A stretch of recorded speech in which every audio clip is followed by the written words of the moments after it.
Welcome back to the channel, hockey fans. Today we will remember 10 of the most lopsided trades in NHL history. Make sure to watch until the end to find out number 1. On March 18, 1997, the Edmonton Oilers traded Miroslav Shatan to the Buffalo Sabres for Barry Moore and Craig Miller. Moore played only 39 pro games, and Miller played 114 over a 5-year career. Shatan, on the other hand, played 1,050 NHL games. Shatan would lead the Sabres in scoring on 6 occasions, while Barry Moore played left wing for Buffalo, Edmonton, and Washington, registering a whopping 2 goals and 6 assists. Craig Miller played defense for Edmonton, Nashville Predators, and Tampa Bay Lightning, registering 72 goals and 148 points in 736 NHL games. Shatan racked up 363 goals, 372 assists, and 735 points. On November 7, 1988, the Toronto Maple Leafs traded Russ Courtnall to the Montreal Canadiens for John Kordic and a 6th-round draft pick. Kordic was never a prolific goal scorer. He finished his 9-year NHL career with just 35 points. His true claim to fame was his ability to be physical and engage in fights. Kordic tragically took his own life 4 years later. Courtnall, on the other hand, was an offensive specialist. He totaled 744 points in his 19-year career and was an integral part of the Canadiens organization. Blame Leafs GM Gord Stellick for this one. On March 7, 1988, the Calgary Flames traded Brett Hull and Steve Bozick to the St. Louis Blues for Rob Ramage and Rick Wamsley. Drafted 117th by Calgary in 1984, the Golden Brett would be destined for a Hall of Fame career. Son of Bobby Hull and nephew of Dennis Hull, hockey was in his blood. Throughout his career, Hull won 2 Stanley Cups, made 8 All-Star Game appearances, and won Hart and Lady Byng trophies. In 1,269 games, he scored 741 goals and 640 assists for 1,391 points, making him one of the most prolific scorers in recent memory. While Ramage won 2 Stanley Cups and Bozick none, they were never close to matching Hull's contributions. Ramage was the better of the two, playing in 4 All-Star games over 15 seasons. On March 20th, 1996, the Pittsburgh Penguins traded Marcus Naslund to the Vancouver Canucks for Alex Stoyanov.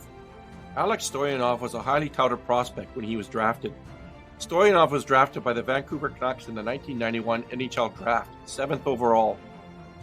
Unfortunately for the Penguins, his NHL career was short-lived, as he played only 107 games. Marcus Naslund, on the other hand, was a force to be reckoned with. He played 1,117 career games and scored 867 points with Pittsburgh and Vancouver before ending his career with the New York Rangers. On June 24, 2000, the New York Islanders traded Roberto Luongo and Ole Jokinen to the Florida Panthers for Oleg Kavasha and Mark Parrish. Luongo became an elite NHL goaltender, while Jokinen was a consistent point producer. The Islanders got the short end of the stick. Parrish's career perished after only 11 seasons, scoring only 387 points. Sorry for the intended pun, I couldn't resist. Kavasha never developed into anything other than a role player. Mike Milbury's gaffe damaged the Islanders for years to come. On June 23, 2001, the New York Islanders traded Zdeno Chara, Bill McCult, and a 2001 first-round pick, Jason Spezza, to the Ottawa Senators for Alexei Yashin. Alexei Yashin seemed like the real deal. The Sens drafted him 2nd overall in 1992, and he led the team to the playoffs and their first series win over the New Jersey Devils. After fighting with management over contract negotiations, he was dealt to the Islanders. His production declined rapidly during 5 seasons on Long Island, and he never bounced back. Most hockey fans consider him a bust. Zdeno Chara would develop into one of the most dominant blue liners in the NHL, and, with the Bruins, won a Stanley Cup in 2011. The first-round pick they acquired became Jason Spezza, who led the team to the finals in 2007, before losing against Anaheim in 5 games. He was a key contributor for the Sens for a long time. On October 16, 1989, the Toronto Maple Leafs traded their first-round pick, 3rd overall Scott Niedermayer, to the New Jersey Devils for Tom Kurvers. Many Leafs fans consider this to be the worst trade in team history. Tom Kurvers was not a bad player, but he was far from a superstar. Kurvers' best season came in the 1988-89 season, when he accumulated 66 points over 74 games. These numbers prompted the Leafs to trade their pick for him. That pick turned out to be Scott Niedermayer. Niedermayer won a Norris Trophy, a Conn Smythe Trophy, 4 Stanley Cups, and 2 gold medals at the Winter Olympics. He was also inducted into the Hockey Hall of Fame. He was a staple on the Devils' blue line his entire career and is considered one of the best players in franchise history. On June 23, 1975, Marcel Dionne, a budding superstar for the Detroit Red Wings, was traded to the Los Angeles Kings. Dionne had grown frustrated with the Red Wings' lack of success and demanded a trade.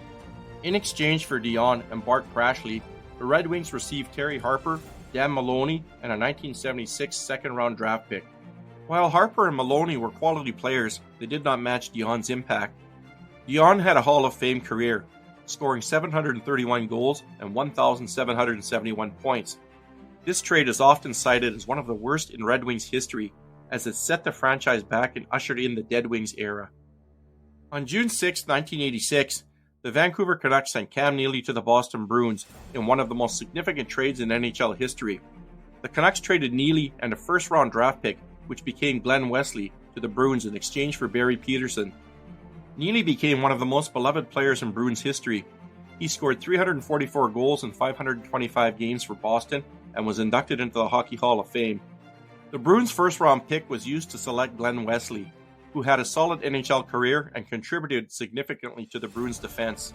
Peterson was a talented player, but injuries hampered his career, and he never matched his early success with the Canucks. This trade is often cited as one of the most lopsided in NHL history.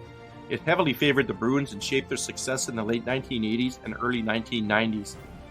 On August 9, 1988, the Edmonton Oilers traded Wayne Gretzky, Mike Krushelnyski, and Marty McSorley to the Los Angeles Kings for Jimmy Carson, Martin Gelinas, 3 first-round picks, and $15 million in cash.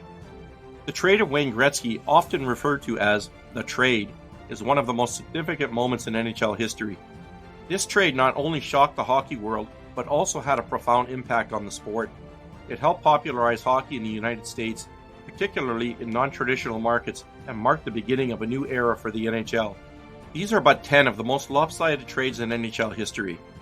Other trades worthy of a list of their own include Patrick Roy from Montreal to Colorado in 1995, Rick Middleton from the New York Rangers to the Boston Bruins in 1976, Teemu Selanne from the Winnipeg Jets to the Anaheim Ducks in 1996, and Doug Gilmour from the Calgary Flames to the Toronto Maple Leafs in 1992. Had it not been for Mike Milbury, some of those trades would have been on this list. In the comments, please tell me what trades you want to see mentioned. Hey hockey fans, if you like this content, please smash that subscribe button. You can also follow my blog at https://tedtalkshockey.com, and remember to keep your stick on the ice. Thanks for watching.